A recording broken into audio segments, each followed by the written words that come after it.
أعوذ بالله من الشيطان الرجيم. بسم الله الرحمن الرحيم. الحمد لله رب العالمين الرحمن الرحيم مالك يوم الدين إياك نعبد وإياك نستعين اهدنا الصراط المستقيم صراط الذين أنعمت عليهم غير المغضوب عليهم ولا الضالين.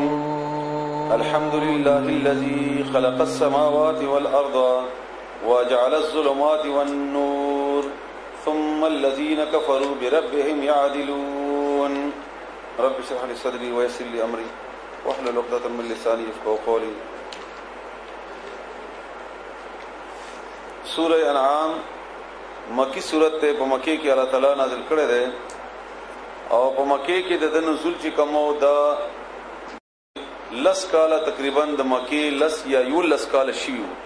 تقریبا اخره دور د مکی او په دې دور کې د رسول الله صلی الله علیه و علیه وسلم باندې انتهایی تکلیف یا شدید وختونه د رسول الله صلی الله علیه و سلم لکه یو دا چې ابو طالب هم پکې وفات شوی او خدیجه رضی الله تعالی عنها هم پکې وفات شوی و او دا غرانګي د مکی ولا ظلم زیاته ادا غم ډیر زیات شوی و د رسول الله صلی الله علیه و سلم باندې او یو الله سي دولس کاله تیر شوی و دا غي د ظلم او د جبر هم انتها و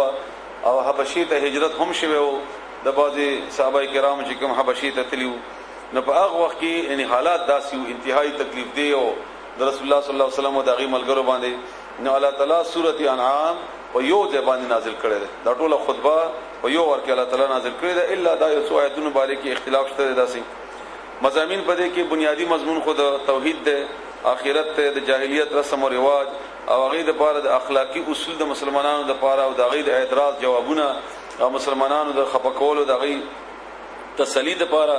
داغي تسلی او داغي کافرو د پاره جوابونه دي. دا د دې کې عام طور باندې خبره ده او انعام مرتزقه وایي چې د کې د ثرو باره کې ذکر راغلی دی هغه بنیاد باندې د دنوم انعام ګرځیدل دی. په دې تقریر نمخ کې کوم چې الله تعالی مونږ ته د انعام په صورت کې را نازل کړی دی یو څو خبرې تاسو ته په یو ډیر زیات ضروری دي او خط توجه کوي. ما ته امید ده چې تاسو به معنا په خپ وایي په مونږه خپل حق ادا کوو تاسو به یاد دهانی وشي تذکیر بوشي. د قران کریم کې دو قسمه سوراتونه دي، یو ته ویل کېږي مکی یو ته ویل کېږي مدنی. بیا د دې عالمانو یا مفسرینو تقسیم کړي دي. بعض تقسیم دا دي چې د هجرت نه مخکې نازل دي دا مکی دي او چې هجرت نه بعد نازل دي دا مدنی دي. ندام صحیح تقسیم ده. بعضو تقسیم کړي دي چې په مکی کې نازل شوی دي دا مکی دي او چې مدینه کې نازل شوی دي دا مدنی دي. ندام صحیح ده. بعضی وایي چې د مکی پہچان دار چې غزه کې الله تعالی د یا ایه الناس سره خطاب کړی دی او د مدینی پہچان دار چې یا ایه الذین آمنوا سره خطاب کړی دی. هم صحیح ده وغیرہ وغیرہ. دا ټول توجیهات دي دا ټول مفسرینو کړی دي او موږ به څنګه هغه باره کې وایو چې دا صحیح نه ده یا دا غلط ده. دا ټول توجیه په خپل ځای کې صحیح ده او په خپل ځای کې ضروری هم. خود دې چې کوم اصل خبره ده یا بنیادی ده خبره ده د پویدو د پاره یو خو د قران کریم اسی تلاوت کول دي کنه او یا ختم کول دي یا حفظ کول دي هغه په خپل ځای کې دا بس هغه چې تاسو څنګه یاد کی بس هغه صحیح ده. یو د قران کریم د دې فهم غستل دي دی باندې ځان پویول دي د دې هغه روح نه ځان خبرول دي د دې هغه روح نه ځان خبرول دي. نو هغه د پاره بیا دا خبره پویدل ډیر ضروری دي په کار چې موږ په دې باندې پوه شو. هغه دا ده چې د مکی سوراتونو کې خبره بالکل بدله ده. تاسو به سواوري خبره انداز بالکل بدل ده. دا الله تقریر بدل ده بالکل. او په مدنی صورتونو کې خبره بالکل بدله ده. دا بالکل بیل خبره کوي او دلته بالکل بیل خبره کوي. دلته بیل مضمون ده دلته بیل مضمون ده. داغه وجه څه وجه دا و چې رسول الله صلی الله علیه و علیه وسلم چې کله د نبوت اعلان وکړو نبی شو د الله تعالی طرفنا نو د دې مخه ته چې کم خلقو هغه د مکی مشرکان وغي او پاغي وخت کې چې کم يهوديان یا عیسایان او اهل کتاب دا په مکی سره نږدې خو نه و دا په نجران کې د نور لر علاقو کې او هغه مسلمانان وو خو بګړاو مسلمانان هغه خپل اسلام او خپل طریقې دای بګړاو کړي او کم چې په مکی کې و د قریش په صورت کې دا مشرکین وو دی بم خپل ځان د ابراهیم علی السلام په دین باندې غاڼو چې موږ د ابراهیم علی السلام په دین باندې او باغې کې به نیوي طریقې او بت پرستی او ابا پرستی او قوم پرستی دا ټول پرستیان چې څومره دا تقریبا پکې راغلي دا پکې راغلي نو خطاب اکثر د مکی خلکو ته دی مکی خلکو ته دی او پکې ځنه کې معمولی خطاب د اهل کتاب طرف ته هم شته یو خبره ده دویمه ده ډیره اهمه خبره ده ابتدایي دومره اهمه نه و ده دویمه ډیره اهمه ده دا تاسو ته اهمیت څه قدر کوم چې د قرآن باندې ځان په یول غواړي د دې روح نه ځان خبرول غواړي الا او یو خدای ما تاسو ته ویل کنه چې تلاوت کول دی الله دې تاسو ته معافي وکړي هغه دا وا چې نیوی مسلمانان کېږي رسول الله صلی الله علیه وسلم سره اټول اول خدیجه رضی الله تعالی عنها بیا هم دغه ملګرو کې ابوبکر صدیق رضی الله تعالی عنہ بیا خپلوانو کې علی رضی الله تعالی عنہ همدارنګ نور خپلوان دا مسلمانان کېږي د رسول الله صلی الله علیه و علیه وسلم نه دی وخت کې دی مسلمانانو ته د دریو خبرو انتهایی ضرورت د ایمان د پاره ایمان راوړل د پاره یو دا چې الله یو د شریک نه لري الله یو د شریک نه لري توحید کې ورته ویل کېږي او الله او پیژندل شي د هغه ټول صفاتونو سره چې الله قوی دی قادر دی مؤمن دی محیمن دی عزیز دی جبار دی خود الله تعالی ټول صفاتونه د الله تعالی ټول حیثیت د الله تعالی ټول طاقت دا د خلکو په ایمان کې راشي دا پوه شي دا د عقیده خبره ده دا عقیده خبره ده او انتهایی ضروری خبره ده چې دا به خلکو کې راشي چونان چې په مکی سوراتونو کې چې تاسو پڑھاو کوي کله اوس تاسو وګورئ په دې کې الله تعالی د توحید خبره کړې ده ټول نړۍ چې الله یو د شریک نه لري په ذات کې شریک نه لري په صفاتو کې شریک نه لري او په عبادتو کې شریک نه لري یو خبره ده دویمه خبره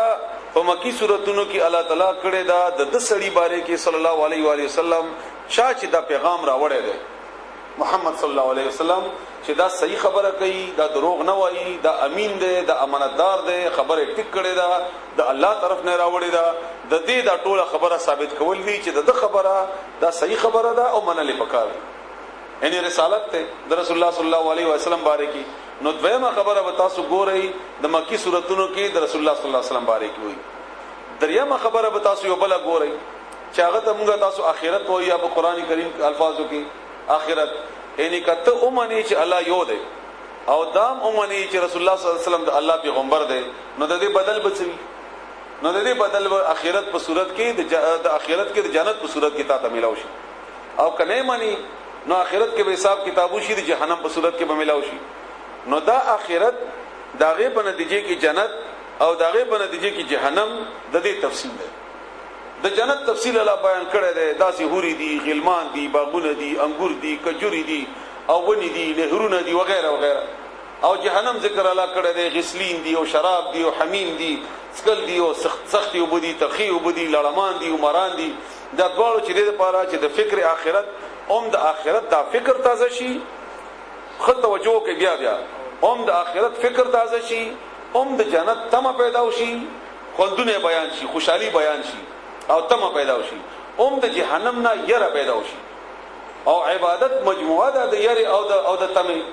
د یری او د تمه مجموعه ده کنه هغه عمل چې هغه د یری او یا د تمه په بنیاد باندې شي د عبادت وایي چې د الله نه وشي نو د الله عبادت ته او کله الله په مقابله کې بل چا نه ویری دي نو د عبادت ته وکړو یا بل چا ته مو کړو هغه عبادت ته وکړي نو دا درې بنیادی مضامین دي په مکی سوراتونو کې الله یو دی شریک نه لري محمد رسول الله صلی الله علیه وسلم د الله پیغمبر دی د په خبره کې شک شوبه نشته دنه بعد بل پیغمبر ناراضي دا صادق او امین دی او د خبره ټیک ټاک ته د خبره د الله په شانتي ومني او اخرت به حساب کتاب کیږي هغه حساب کتاب په نتیجه کې به جنت یا دوزخ ملاويږي د دې درې خبرو ضرورت سو ولی الله دا درې خبرې دومره تاکیدن کړې دي دا دې د پاره چې نوې ایمان دی نوې مؤمنان کیږي او د دې ایمان د پختګي د پاره د دې درې وړو باندې عقیده ساتل دا